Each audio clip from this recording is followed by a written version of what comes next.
Hello, welcome back to the channel, and I've got a beer kindly gifted to me by Mr. David Wilson, and this is the Windsor Eton Brewery, and this is Conqueror.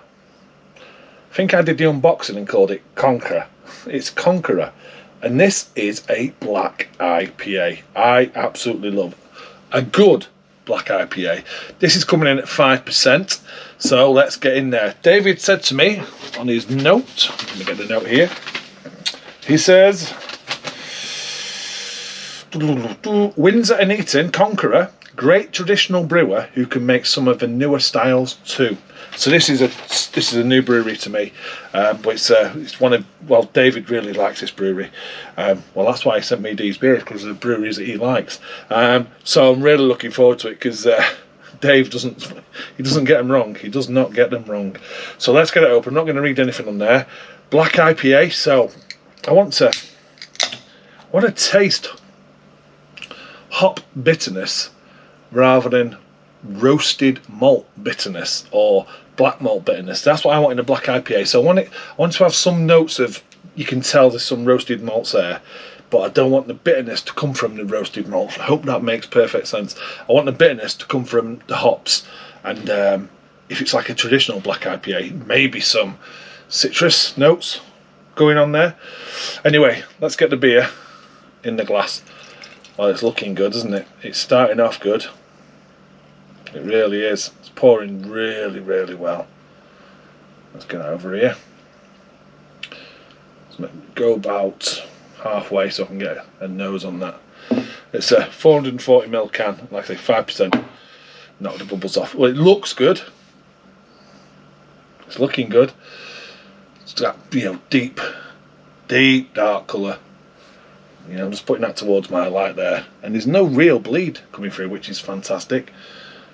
It's got a nice creamy, what I'd say, mocha colour head, tan colour head. Citrus. Slight toffee, like caramel note. Oh, it smells good, to be honest. So it's got a sweet malt note from them darker, like caramelised malts. It's got a nice balanced citrus note there as well, which for me is perfect for the nose. Oh, let's get the rest in. Looking forward to this. Here we go. Will it all go in?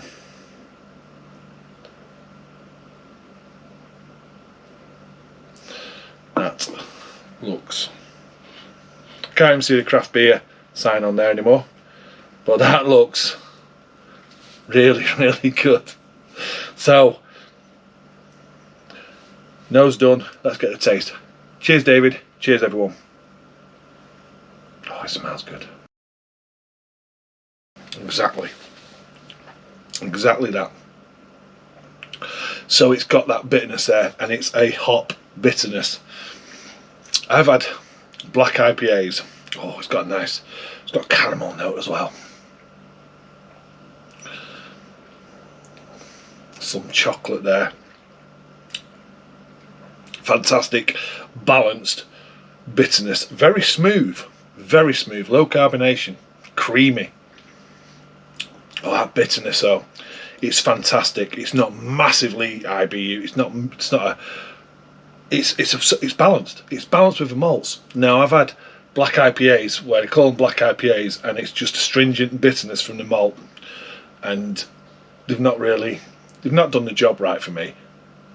That's doing your job right, because that is smooth, caramel notes, some chocolate notes, slight roasty note, but the hops are shouting over the malt for me, and that's what I like in a black IPA, because the hops are coming through as well. And you want that. You want it to recognise it as an IPA, and so you're getting all the subtle back notes of the darker malts, but then you're getting this hop shouting just above it, and it just balances and it just works. Some brewers just put black malt in for colour. over an IPA. That doesn't work either, because you do want to pick up the notes of the caramel, the chocolate, the roastiness. This is doing a job. Fantastic, David. Fantastic. That's fantastic.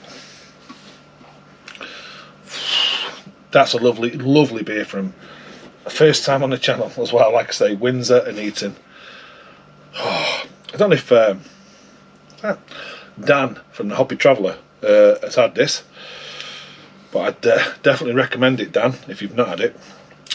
So Conqueror is brewed at the Windsor Eton Brewery, Duke Street, Windsor, SL41SE. Cascade and Pacific Jade hops combined with 5 specialty malts in this rich, complex and truly distinctive IPA. It's spot on, it really is.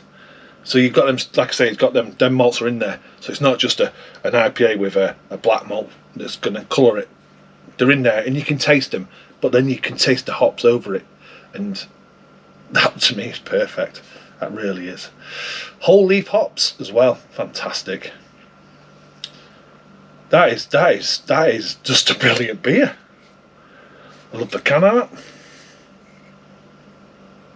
And they do traditional. I might have to have a look at these. If they do traditional beers and they can do what I'd class as the more modern, as in the last 25 years, beers, as good as that, I bet their traditional stuff is outstanding. Cheers, David. Really appreciate this. It's absolutely fantastic. Right, I'm going to see if there's anything else on the internet I can tell you about this brewery. I always like to do that when it's something new to the channel. Okay, so they started brewing back in 2010.